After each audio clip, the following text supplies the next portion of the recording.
Hello everyone, কেমন আছো সকলে? আশা করছি বেশ ভালো আছো, আর আমরা বেশ ভালো আছি। তো আজকে আমার আরেকটি নতুন রেসিপিটি তোমাদের সকলকে স্বাগত জানাচ্ছি। আই হোপ যে তোমাদের সকলে ভালো লাগবে রেসিপিটি। পুরো ভিডিওতে দেখার তোমাদের অনুরোধ রইল। তো আজকের রেসিপি বেগুন ভর্তা। এই জন্য আমি এখানে নিয়ে নিয়েছি দুখানা বেগুন, আর নিয়েছি দুটো টমেটো, আর এখানে নিয়েছি পেঁয়াজ কুচি, লঙ্কা কুচি, আর নিয়েছি ধনেপাতা কুচি। তো প্রথমে আমি বেগুনগুলোকে সর্ষের তেল মাখিয়ে নিয়েছি ভালো করে, আর কেটে নিয়েছি মাছ বরাবর কয়েক জায়গায়, এর ভেতরে যাতে কাঁচা লঙ্কা রসুনটা ভরে নেওয়া যায়।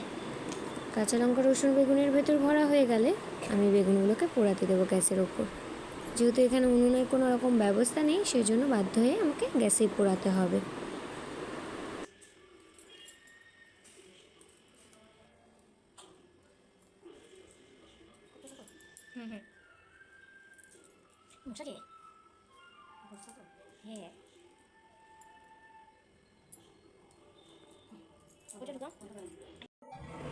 এখন আমি গ্যাসটা ধরিয়ে নিয়েছি, আর এর ওপর বসিয়ে দিয়েছি বেগুন আর দুটো টমেটো পোড়ানোর জন্য। তো একটু সময় লাগবে এগুলো পোড়াতে।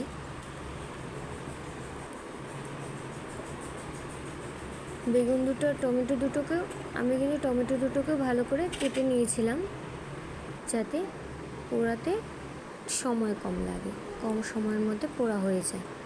তো দেখো এখানে আমার বেগুন আর টমেটো পোড়া হয়ে গেছে।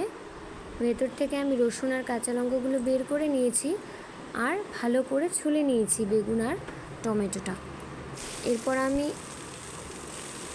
কড়াতে দিয়ে দিয়েছি একটু জিরে ফোড়ন, আর দিচ্ছি পেঁয়াজ কুচি। এরপর পেঁয়াজ কুচিটা ভালো করে ভেজে নিতে হবে। যেহেতু বেগুন ভর্তা, তো আমরা এই জন্য সর্ষের তেলটাই ব্যবহার করব।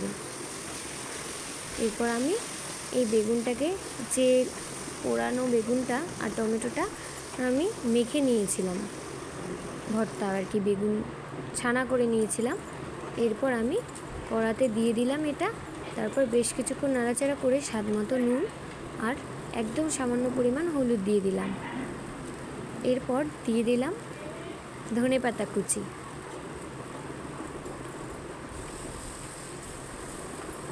আর একটু নাড়াচাড়া করে বেশ একটা সুন্দর ফ্লেভার আসবে।